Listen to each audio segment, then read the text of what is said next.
الحمد للہ وقفا وسلام علی عبادہ الذین اصطفیٰ اعوذ باللہ من الشیطان الرجیم بسم اللہ الرحمن الرحیم وجاہدوا فی اللہ حق جہادہ صدق اللہ مولانا العظیم وصدق رسولہ النبی الکریم الامین الصلاۃ والسلام علیکم وعلی آلک وصحابک یا سیدی یا حبیب اللہ۔ ناظرین السلام علیکم ورحمۃ اللہ وبرکاتہ۔ آج کی یہ رات غزوہ بدر کے پیغام کو عام کرنے کے لیے بڑی اہمیت کی حامل ہے۔ اسلام سلامتی کا یہ وہ دین ہے جو ہر قدم پر صبر، تحمل، کنسٹرکشن، پازیٹیوٹی، محبت، اخوت، صلہ رحمی، انسان دوستی، غریبی، یتیمی، بے چارگی کو سہارا دینے کا یہ حسین عنوان ایک لمحے کے لیے وہ منظر ذہن میں لائیے جب میرے اور آپ کے آقا مولا امام الانبیاء صلی اللہ علیہ وسلم کفار مکہ کے ظلم و ستم کے نتیجے میں شیب ابی طالب کی گھاٹی کے وہ سال جو فقر و فاقہ میں گزرے، اہل اسلام اور اہل ایمان پر ظلم و ستم کی جو ناروا تصویریں آج بھی ہمیں تاریخ میں نظر آتی ہیں، ان کے نتیجے کے طور پہ اللہ کے حکم پر نبی رحمت صلی اللہ علیہ وسلم نے مکۃ المکرمہ چھوڑ کر مدینہ المنورہ ہجرت کرنے کا فیصلہ فرما لیا ہے۔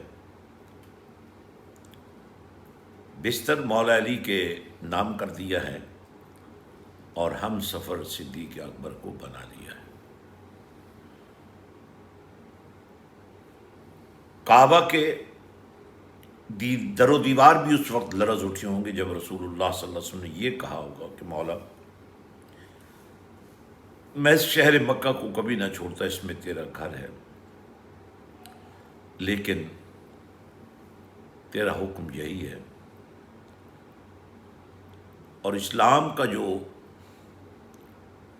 پیغام امن و آشتی ہے اس کا تقاضا یہی ہے کہ تیرے شہر میں کوئی خون خرابہ نہ ہو، اور اس شاقان مصطفیٰ صلی اللہ علیہ وسلم تو یثرب کو مدینہ دیکھنے کے تمنائی تھے،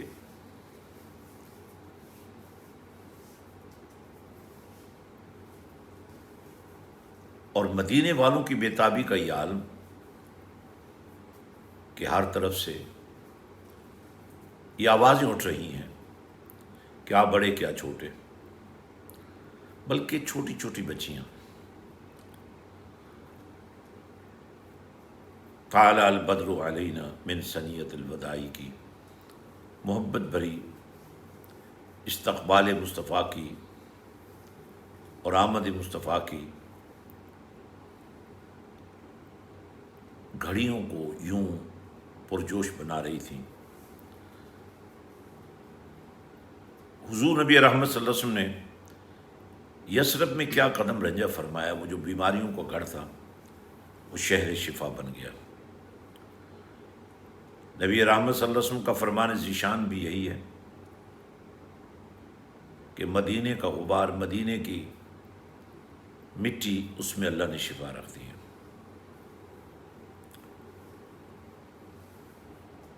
اور یوں یہاں اس شہر مدینہ میں جب ریاست مدینہ قائم ہو گئی، نہ صرف غیر مسلموں سے کریم آقا صلی اللہ علیہ وسلم نے روابط قائم کیے، معاہدے فرمائے، حتیٰ کہ قبائل یہود سے معاہدے فرمائے، لیکن ملت کفر اسلام کے مقابلے میں ملت واحدہ بن جاتی ہے۔ عبداللہ ابن ابی جو یہاں حضور نبی رحمت صلی اللہ علیہ وسلم کی آمد سے پہلے یہاں کا بادشاہ بننا چاہ رہا تھا، اس کی بادشاہت میں اور اس کے رنگ میں بھنگ پڑ گیا۔ اس نے اسلام تو قبول کر لیا لیکن دل سے مسلمان نہیں ہوا اور قریش مکہ کے ساتھ اسلام اور اہل اسلام کے خلاف سازشوں میں مصروف رہا، حتیٰ کہ اس نے قبائل یہود کو بھی اس بات پر تیار کر لیا کہ اگر قریش مکہ مدینے پر حملہ آور ہوتے ہیں تو ہم سب ان کے ساتھ مل جائیں گے۔ یہ وہ معروضی حالات تھے جن سے اہل اسلام گزر رہے تھے۔ اکا دکا واقعات اہل اسلام کے اہل کفر کے ساتھ وقوع پذیر ہونے لگے، اور اسی کو دیکھتے ہوئے رسول اللہ صلی اللہ علیہ وسلم نے شام کے جانے والے تجارتی راستوں پر اپنے پہرے بٹھانے کا فیصلہ کر لیا۔ ایک بہت بڑا قافلہ تجارت شام سے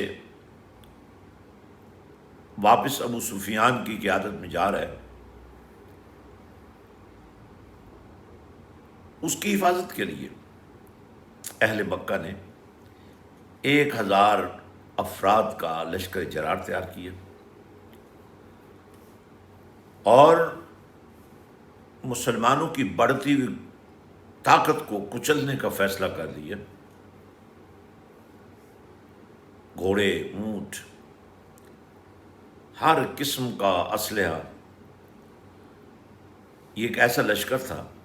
جس کے سامنے بظاہر مسلمان کوئی حیثیت نہیں رکھتے تھے، لیکن ہزاروں پر بھاری ہونے کے لیے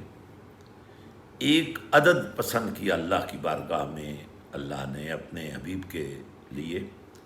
اور وہ 313 کا یہ عدد ہے جس میں نوجوان بھی تھے، بوڑھے بھی تھے۔ اور اسی جماعت کو لے کر رسول پاک صلی اللہ علیہ وسلم میدان بدر میں پہنچے۔ ساری رات مناجات ہوئی، اللہ کے ساتھ راز و نیاز ہوئے، اور ایک ہی بات کملی والے آقا صلی اللہ علیہ وسلم نے اللہ سے عرض کی، یا اللہ یہی ہے۔ اور آج اگر ہم اسی 313 کو بنیاد بنا لیں ہر شعبہ زندگی میں، شریعت میں، طریقت میں، مدرسے میں، اسکول میں، کالج میں، یونیورسٹی میں، پیرخانوں میں، سیاست میں، یہ 313 کے عنوان سے دستے تیار ہو جائیں، اور کسی دستے کی تیاری کا قطعاً یہ مطلب نہیں ہے کہ آپ نے لڑنا ہی ہے۔ اسلام تو آخری دم تک لڑائی سے روکتا ہے۔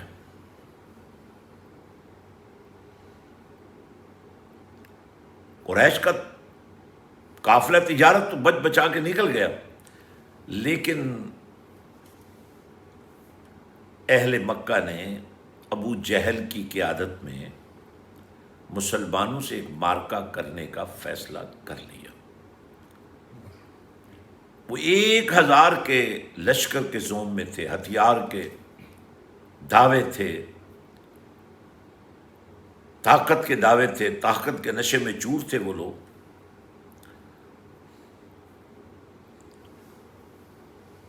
لیکن جب اللہ کی بارگاہ میں رسول پاک صلی اللہ علیہ وسلم نے یہ التجا کی کہ مولا یہی ہیں، اگر ان کی مدد تو نے نہ کی، ان کا تحفظ تو نے مولا نہ کیا، تو پھر قیامت کی صبح تک تیرا نام لینے والا کون ہوگا؟ اور پھر صبح کو رسول پاک صلی اللہ علیہ وسلم نے فتح کی خوشخبری کے ساتھ، فرشتوں کی نصرت کے ساتھ، قریش کے بڑے بڑے سرداروں کی مقتل گاہوں کا بھی لوگوں کے سامنے اظہار کر دیا۔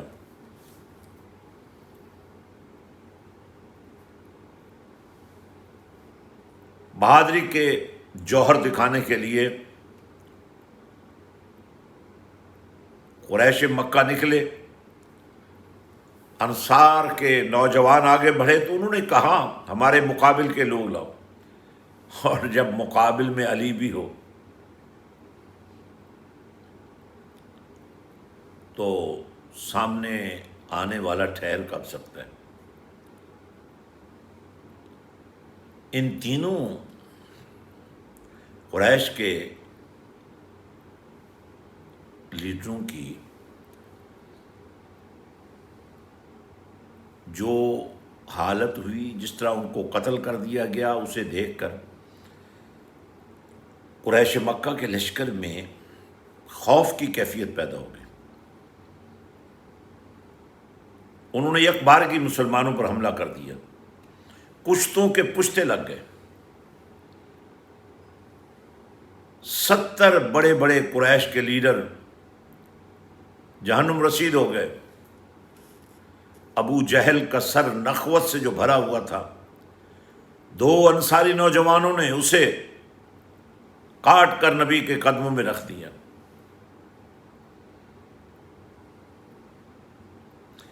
حضرت عبد الرحمن بن عوف رضی اللہ تعالیٰ عنہ سے جب انہی نوجوانوں نے پوچھا کہ چچان وہ کہاں ہے، فرمایا تم کس کی بات کرتے ہو؟ وہی جو ہمارے نبی پاک کو گالیاں دیتا ہے، سنا ہے دیتا ہے گالیاں، محبوب باری کو قسم کھائی ہے ہم نے،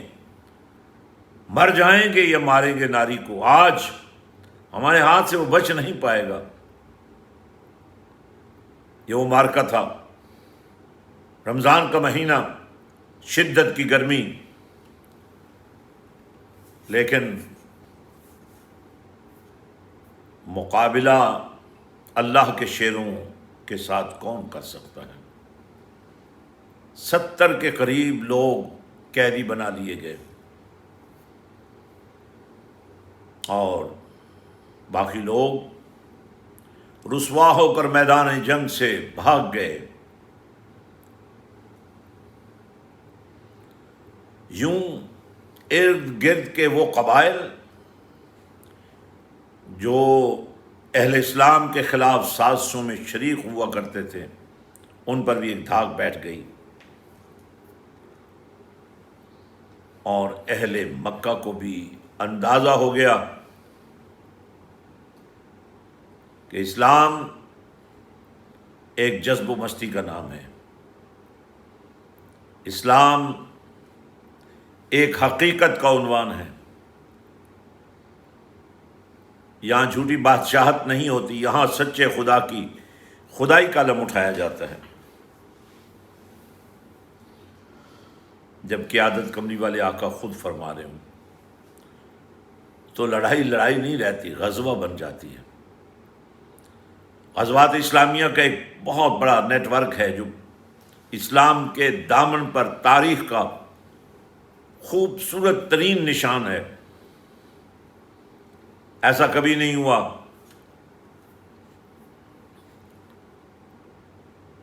کہ جو غالب آ جائے وہ رحم کرے، لوگوں کی تذلیل نہ ہو، لیکن یہ واحد دین اسلام ہے جس میں فتح کے باوجود جنگ عالم مجبوری میں ہونے کے باوجود جہاد فرض ہے۔ جب اسلام پر مشکل وقت آ جائے تو جہاد کرنا فرض بن جاتا ہے، لیکن جہاد کسی گروہ کا نام نہیں ہے، کسی فرد کا نام نہیں، جہاد اس اتھارٹی کا عنوان ہے جسے ریاست چلانے کا حق حاصل ہو۔ آپ جانتے ہیں جب سرزمین پاکستان کو دہشت گردی کے حوالے کیا گیا تو کیا لوگ توجیہات پیش کرتے تھے، شریعت کی بات کرتے تھے۔ شریعت تو خود کہتی ہے یہ حق تو صاحب حکومت کو دیا گیا ہے، ریاست کو دیا گیا ہے، اداروں کو دیا گیا ہے کہ وہ دشمنان اسلام کے خلاف خروج کریں، خروج کا حکم دیں۔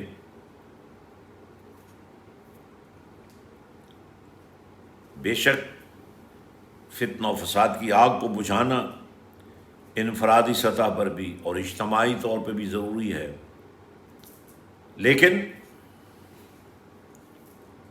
جس اسلام کے دامن میں اس قدر کشادگی ہو کہ حالت جنگ میں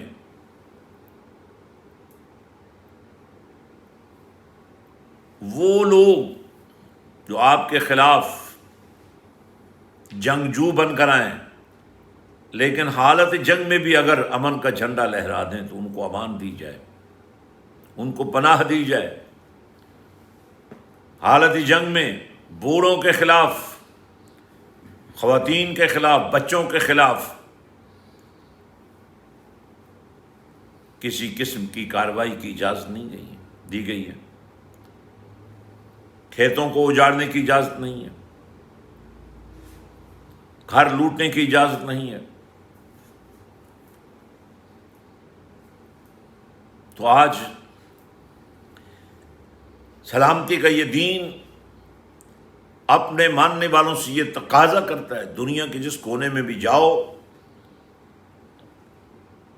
تم ڈیفنس تو کر سکتے ہو، اور اگر کوئی غیر مسلم مہمان بن کر تمہارے پاس آ جائے اس کی تکریم کرنا تم پر لازم ہے۔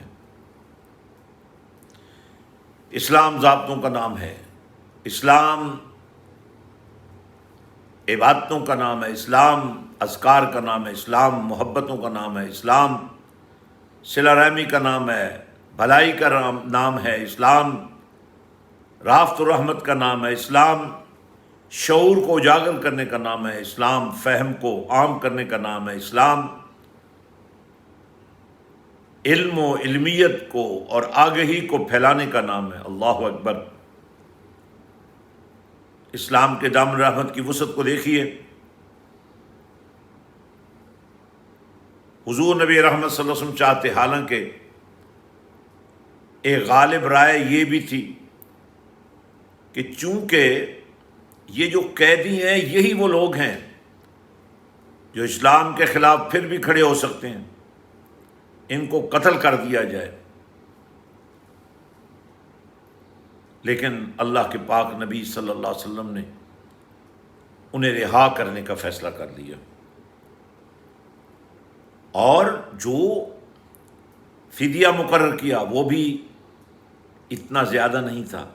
حتیٰ کہ جن لوگوں کے پاس رہائی کے لیے فدیے کی رقم نہیں تھی، فرمایا تم ہمارے 10 لوگوں کو لکھنا پڑھنا سکھا دو تو تمہیں اس کے بدلے میں رہائی دے دی جائے گی۔ یہ وہ تھا اسلام کا ایک عظیم نمونہ جس کی جھلک آج اگر ہمارے گھر میں آ جائے، ہمارے معاشرے میں آ جائے، ہماری آنے والی نسل کو نصیب ہو جائے، تو آج کا مسلمان دنیا کے جس کونے میں جائے گا اس کے وجود سے جب اسلام کی خوشبو پھوٹے گی، اسلام کا پیغام جب ان کے وجود سے چمکے گا، تو کسی بھی غیر مسلم کو یہ نہیں کہنا پڑے گا کہ آؤ اسلام قبول کر لو، وہ خود کہے گا کہ مجھے اسلام کے دامن سے وابستہ کر لو۔ اسلامی ریاست مدینہ کا جو تصور ہے، اس کے لیے آپ کو اپنے گھر سے آغاز کرنا ہوگا۔ ایک کام ہے ریاست کا، ایک کام ہے حکومت کا، ایک کام ہے اداروں کا، ایک کام ہے میرا اور آپ کا۔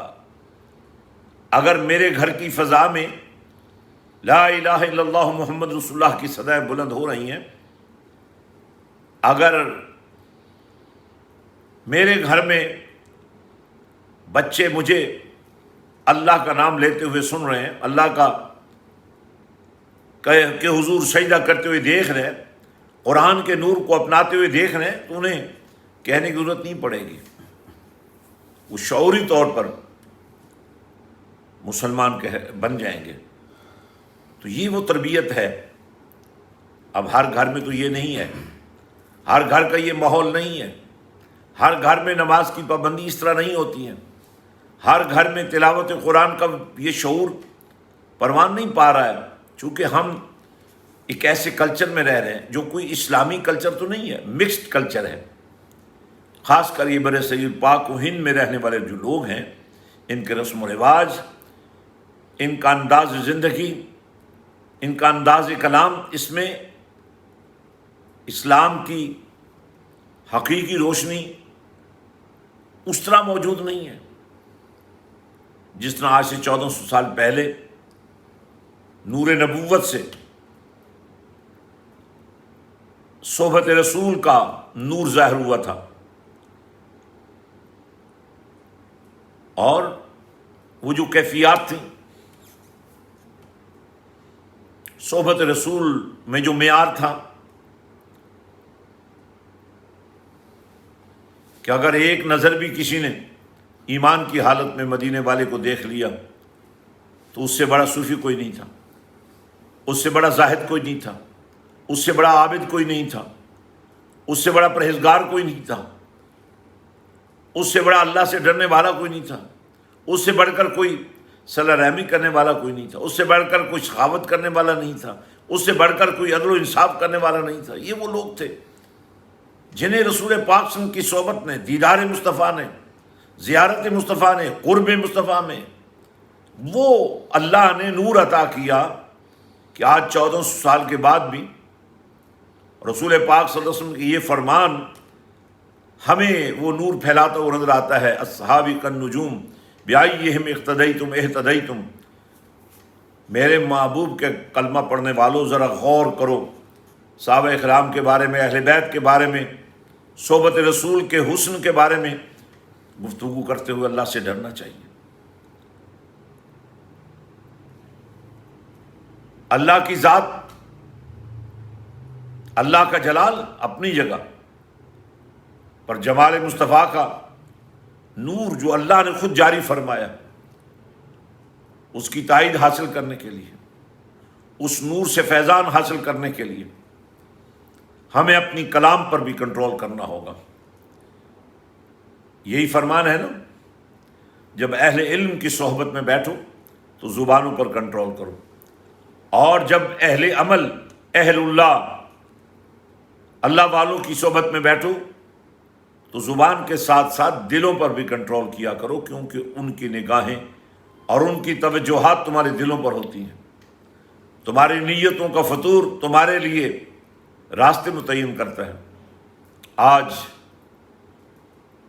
ہمیں اس بات کا عزم کر لینا چاہیے، ایک ماحول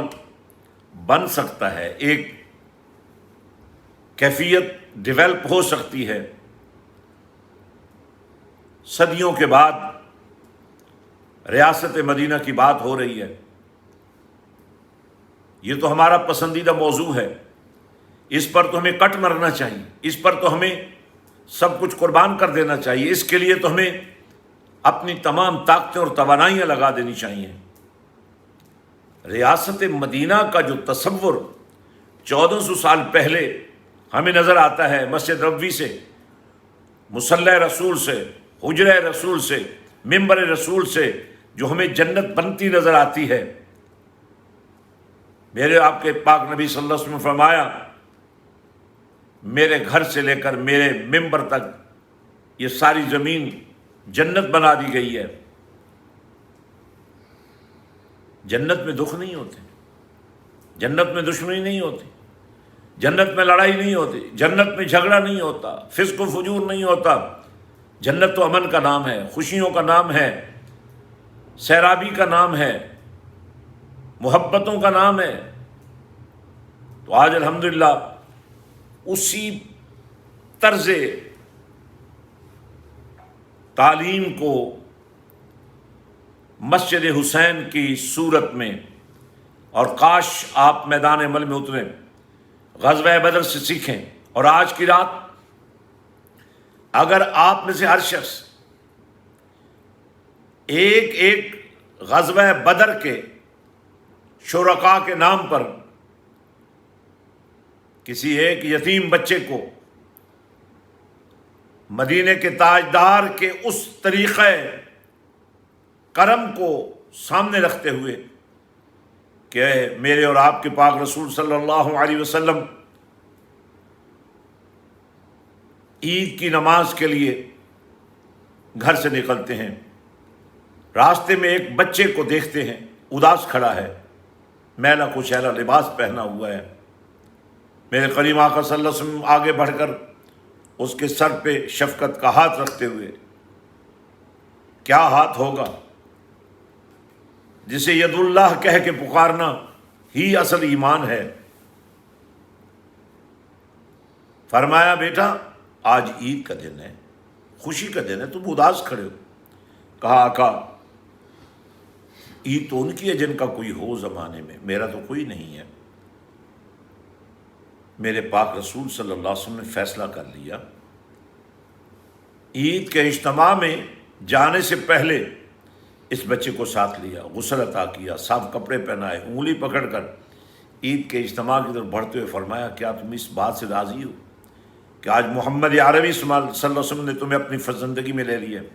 حسن و حسین تمہارے بھائی ہیں، ایمانداری سے بتائیے کیا آج مدینے کے ہر بچے نے یہ حسرت نہ کی ہوگی کاش ہمارے باپ بھی مرے ہوتے اور ہمیں کملی والے آقا کی فرزندگی کا شرف مل جاتا؟ اللہ نے آپ کو دیا ہوا ہے، وسائل دیے ہیں، شعور دیا ہے، صلاحیت دی ہے، فہم دیا ہے، علم دیا ہے، مرتبہ دیا ہے، شان دی ہے، سوچ دی ہے، فکر دی ہے، اسے مدینے والے آقا کی نالین کی نوک پر قربان کر دو۔ کم از کم آج کی اس رات شب غزوہ بدر اور جب صبح و نوید فتح غزوہ بدر حضور سنانے والے ہوں گے تو میرا اور آپ کا نام بھی اس میں آ جائے گا۔ مسجد حسین کی وسعت آپ کے سامنے ہے، 10,000 سے زائد سٹوڈنٹس کے لیے تعلیم، رہائش، اسکول، کالج، یونیورسٹی، ناظرہ، حفظ، تجوید، تحفیظ، حدیث، تفسیر، ترجمہ، بچیوں کے لیے پردے کا انتظام۔ آج کی رات ہو سکتا ہے آپ کی کوئی بیٹی ہو جو ڈاکٹر بننا چاہتی ہو لیکن حالات اسے نہ بننے دیں۔ آج کی رات اگر آپ کا کوئی بچہ حافظ قرآن بننا چاہتا ہو لیکن آپ کے گھر کا ماحول ہی ایسا نہ ہو کہ وہ بن سکے، آج ارادہ کر لیجیے، ذہن بنا لیجیے، غزوہ بدر کے ایک ایک شریک سفر کے نام پر اپنا ایک بچہ یا بچی مرکز حسین دربار سلطان باہو پر، جو کسی کیڈٹ اسکول سسٹم سے کم نہیں ہے، کیا ہی منظر ہوگا جب آپ کی نماز جنازہ آپ کا حافظ قرآن ڈاکٹر بیٹا پڑھا رہا ہو۔ آج کی رات غزوہ بدر کے عنوان کو سامنے رکھتے ہوئے اسلام کی پوری دنیا میں اشاعت کے لیے آپ کے بیٹے یا بیٹی کو ہم صرف حافظ و قاری نہیں بنائیں گے، عالم نہیں بنائیں گے، سائنٹسٹ بنائیں گے، ڈاکٹر بنائیں گے، حکیم بنائیں گے، سول سرونٹ بنائیں گے، مختلف اداروں میں لے جائیں گے۔ آپ سوچئے آپ کا بیٹا جنرل بھی ہے اور حافظ قرآن بھی ہے، آپ کا بیٹا ایم پی، ایم این اے اور سینیٹر بھی ہے اور قاری قرآن بھی ہے۔ آج کی رات جوں آپ کے من میں جذبہ پیدا ہوتا چاہے اپنے بچوں کو اور مسجد حسین کے صحن کی وسعت کو دیکھنا چاہتے ہیں، اگر آپ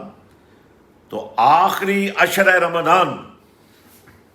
ہمارے پاس تشریف لے آئیے. فیملیز بھی آ سکتی ہیں لیکن پہلے انٹری کرا لیجیے گا. کوئی فیس نہیں ہے. آپ آئیں, ہم آپ کو ایک ایسا خاندان بنا دیں گے, ایک ایسا فرد بنا دیں گے, ایسا ممبر انسانی معاشرت کا بنا دیں گے جس کے وجود سے خوشبو پھوٹے گی. اور اگر کسی وجہ سے آپ بے بس ہیں آنے جانے سے, تو پھر ہمارے پاس ہزاروں ایسے بچے اور بچیاں ہیں جو آپ کی زکوٰۃ کے مستحق ہیں, جو آپ کے فطرے کے مستحق ہیں, جو آپ کے صدقات کے مستحق ہیں, جو آپ کی ڈونیشنز کے مستحق ہیں. ایک ایک یتیم بچے کے سر پہ ہاتھ رکھیے. بچے ہم دے دیں گے آپ کو. یہ دیکھیں, یہ بچے اور بچیاں عشق مصطفیٰ کے سفر پہ روانہ ہو چکے ہیں. غلامی مصطفیٰ کا نور ان کے سینوں میں آ چکا ہے. یورپ میں جانے کی تمنا کرنے والوں اور دنیا کے دور دراز علاقوں میں سفر کی خواہش رکھنے والوں, انہیں ہنر دے کر بھیجو, ہم ہنرمند بنا دیں گے. انہیں سلیقہ دے کر بھیجو, ہم انہیں سلیقہ سکھا دیں گے. انہیں اسلام کا مبلغ بنا کے بھیجو. یہ رزق حلال بھی کمائیں اور اسلام کی دعوت و تبلیغ کو بھی لوگوں کے سامنے رکھیں. مناظرہ نہ کریں, جھگڑا نہ کریں, فتوے نہ لگائیں, نفاق نہ پیدا کریں,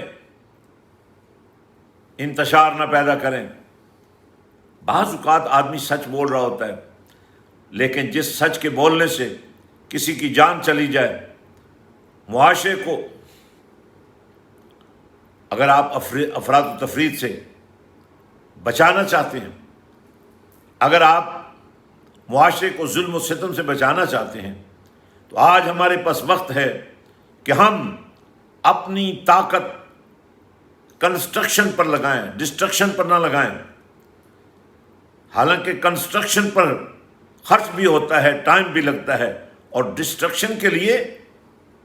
تو کچھ بھی نہیں لگتا. اٹھانے کے لیے, روٹنے کے لیے, منزل پر پہنچنے کے لیے طاقت لگتی ہے, لیکن ابلیسیت اور شیطانیت اپنانے کے لیے تو بس سچ کو چھوڑنا پڑتا ہے, جھوٹ کو اپنانا پڑتا ہے. جھوٹ بولتے ہوئے لوگ شرماتے نہیں ہیں, عیب نکالتے ہوئے لوگ شرماتے نہیں ہیں, غداری کرتے ہوئے لوگ شرماتے نہیں ہیں, ظلم کرتے ہوئے لوگ شرماتے نہیں ہیں. لیکن اسلام کے حسن کو دیکھو, تمہیں جھوٹ چھوڑنا پڑے گا. سچ کے آتے ہی وہ سفر جو لوگ بڑی مشقت سے کرتے ہیں, آپ کا سفر خود بخود طے ہونے لگ جائے گا. والذین جاہدوا فینا لنہدینہم سبلنا وان اللہ لمع المحسنین. جہاد کو قتال کا نام مت دو. جہاد تو لوگوں کو کینسر سے بچانے کا نام ہے, کفر سے بچانے کا نام ہے, راہ راست پر لگانے کا نام ہے. جہاد جد و جہد ہے. بے شک اگر آپ کی جان خطرے میں ہو تو اپنی جان بچانے کے لیے آپ آخری حد تک جا سکتے ہیں, لیکن ہمیں تو انسانیت کو بچانے کی بات کرنی ہے, ہمیں تو انسان کو بچانے کی بات کرنی ہے. ہمیں تو فصلات کو, زمینوں کو, شہروں کو, آبادیوں کو, لوگوں کو محفوظ کرنے کی تربیت لینی ہے. آئیے ہم عہد کرتے ہیں کہ ہم ہر مسجد کو مسجد حسین بنا دیں گے, ہر درسگاہ کو اسکول, کالج اور یونیورسٹی بنا دیں گے, تاکہ جدید دور کے تمام تقاضوں کو پورا کرنے کے لیے ہمارے ہر نوجوان کے ایک ہاتھ میں قرآن ہو اور دوسرے ہاتھ میں مدینے والے کا نظام ہو. پھر آپ دیکھیں گے کہ آپ کا ہر نوجوان جدید تعلیم کے تمام تقاضوں کو پورا کرتے ہوئے میدان جنگ میں اتر کر بھی نماز پڑھتا نظر آئے گا، سر سجدے میں کٹاتا نظر آئے گا، اور کٹے ہوئے سر کا نور بھی کیا پیغام دے گا، سر داد ندا دست در دست یزید حقا کے بنائے لا الہ است حسین۔ اور اس سے پہلے کہ میں اپنی آج کی گفتگو ختم کروں، ندیم ملک صاحب، آپ نے ایک بہت بڑا کارنامہ سر انجام دیا ہے۔ جناب نور الحق قادری صاحب، آپ نے بھی کابینہ کے اندر قادیانیت کے لبادے میں چھپے ہوئے لوگوں کو نام نہ لے کر بھی سب کچھ کر دیا ہے۔ قوم آپ کی اس سچائی کو ضرور قبول کرے گی، لیکن اب وقت آ گیا ہے قادیانیت کے چھپے ہوئے دوست چھپ نہ سکیں۔ ہماری لڑائی قادیانیوں سے نہیں ہے، ہماری لڑائی اس نظریے سے ہے۔ اگر آپ کو وہ لمحے یاد ہوں جب پاکستان کی نیشنل اسمبلی میں اس وقت کے قادیانیت کے علمبردار مرزا ناصر سے یہ سوال کیا گیا کہ اگر تمہارے قائد و سالار کو اگر کوئی نبی نہ مانے تو تم اس کو کیا کہتے ہو؟ اس نے کہا ہم کافر کہتے ہیں۔ تو یہ وہ بنیاد تھی جس پر فیصلہ ہوا تھا۔ اب جب کہ کوئی گنجائش نہیں ہے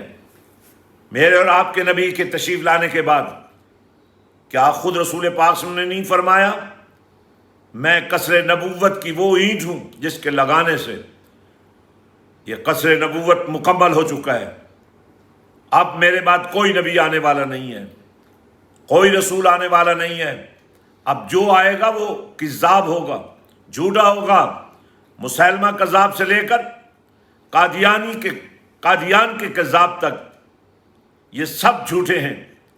ان کے خلاف جہاد اور ان کا خاتمہ یہ سیدنا صدیق اکبر کی سنت بھی ہے، اور ہر دور میں رسول اللہ صلی اللہ علیہ وسلم کے وفاداروں کا یہ نصب العین بھی رہا ہے۔ کبھی ایسا ہوتا ہے کہ رسول کے دشمنوں کو خواب میں آ کر رسول اپنے عاشقوں کو حکم دیتا ہے، کاش ہمارے حکمران بھی ایسے ہو جائیں۔ سلطان نور الدین زنگی، کملی والے آقا نے آ کر فرمایا تھا زنگی عاشق بھی کہلاتے ہو اور سو بھی رہے ہو، دشمن دکھا دیے اپنے، عاشق ہو تو پھر ایسا عاشق ہو۔ عمران خان صاحب، آپ کو نیند نہیں آنی چاہیے، آپ بے شک قادیانیوں کے حامی نہ ہوں گے، لیکن اپنے پیش روؤں کا انجام دیکھ لو۔ آج دنیا میں کسی کو منہ دکھانے کے قابل نہیں رہے، تمہیں ایکشن کرنا ہوگا ان مشیروں اور وزیروں کے خلاف جنہوں نے ڈسکشن کو ڈیسیژن بنا دیا۔ وہ منٹس جس نے مرتب کیے وہ بھی آپ کا دوست نہیں ہے، جس نے یہ ایجنڈا بنایا وہ بھی آپ کا دوست نہیں ہے۔ کسی کی صفائی، کسی کی حمایت کسی کو راس نہیں آئے گی۔ آگے بڑھو، سلطان نور الدین زنگی والا کردار اختیار کرو، آگے بڑھو، سلطان صلاح الدین ایوبی والا کردار اختیار کرو۔ ہماری ذمہ داری صرف کشمیر کے مسلمانوں کی حمایت نہیں ہے، صرف انڈیا میں رہنے والے مسلمانوں کی حمایت نہیں ہے، صرف برما کے مسلمانوں کی حمایت نہیں ہے، بلکہ ہمارا ایک اہم ترین مقصد یہ بھی ہے کہ قبلہ اول کی آزادی کے لیے کام کیا جائے۔ بے شک دنیا عرب کمزور ہو سکتی ہیں، وہ معاہدے کر سکتے ہیں، وہ ان کی بالادستی قبول کر سکتے ہیں، لیکن ہم بیت المقدس پر کسی ایک مذہب کی بالادستی قبول نہیں کر سکتے۔ اس کے لیے آج ہم میں سے ہر شخص کو عہد کرنا ہے کہ ہم کسی فرقے کے نمائندے نہیں ہیں، ہم کسی مسلک کے نمائندے نہیں ہیں، ہم رسول اللہ صلی اللہ علیہ وسلم کے نوکر ہیں،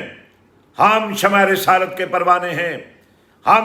اتحاد امت کے داعی ہیں، ہم مدینے والے آقا کے سپاہی ہیں۔ ہم نے آگے بڑھ کر اسلام کے خلاف ہونے والی سازشوں کا پردہ چاک کرنا ہے۔ تو آج رات مجھے 313 ایسے عاشق رسول چاہیے جو ہمارے کندھے سے کندھا ملا کر کھڑے ہو جائیں۔ آپ کی صلاحیتیں، آپ کا ہنر، آپ کا علم، آپ کی ڈگریاں، ایسا نہ ہو کہ آپ مر جائیں وہ آپ کے ساتھ ہی مر جائیں۔ آئیں ان کو میدان عمل میں پیش کریں۔ آپ کو کسی کو کچھ دینے کی ضرورت نہیں ہے، آپ سب مل جائیں اور مل کر ہم یہ کام کریں گے، دنیا کو امن و آشتی کا پیغام دیں گے، اور اسلام کا جو جہاد کا تصور ہے وہ اجاگر کریں گے، اور انسانیت کو اس وقت جو چیلنجز درپیش ہیں، آج اس وائرس نے پوری دنیا کو ہلا کے رکھ دیا ہے، لیکن اسلام اپنی قوت کے ساتھ آگے بڑھ رہا ہے۔ یورپ کی اور برطانیہ کی بڑی بڑی مساجد میں سپیکر نصب کر دیے گئے ہیں، کیونکہ وہاں کے باسی بھی یہ سمجھنے لگ گئے ہیں کہ اللہ کے نام کا نعرہ جو ہے وہ ہمیں اس وائرس سے بچا سکتا ہے۔ اللہ تعالیٰ ہماری رہنمائی فرمائے۔ آپ نے دیر نہیں لگانی، پتہ نہیں کل بھی آنی ہے کہ نہیں آنی۔ انشاءاللہ العزیز عشرہ اعتکاف مسجد حسین میں گزاریے اور ایک امت بننے کا عزم کیجیے، اور ایک امت بن کر پوری دنیا کو ظلم و ستم سے اور اس قسم کے وائرس سے بچانے کے لیے قوت اتفاق و اتحاد پیدا کیجیے۔ وآخر دعوانا ان الحمدللہ رب العالمین۔ اگر تم رات کو گھر جا کر ماں باپ سے صرف مسکرا کے بات ہی کر لیا کرو، جس مدینے والے کا تم نے کلمہ پڑھا ہے، کبھی اس کی اداؤں پر قربان ہو کر دیکھا کرو یار۔ جب ایک باپ اپنی جوان بیٹیوں کے گھر بیٹھے ہوئے گانے سن رہا ہے، اگر آپ کا بیٹا آپ کو انگلی سے پکڑ کر جہنم سے نکال کر جنت میں لے جائے۔ دیکھیے روحانی دنیا وِد صاحبزادہ حضرت پیر سلطان فیاض الحسن سروری قادری کے ساتھ۔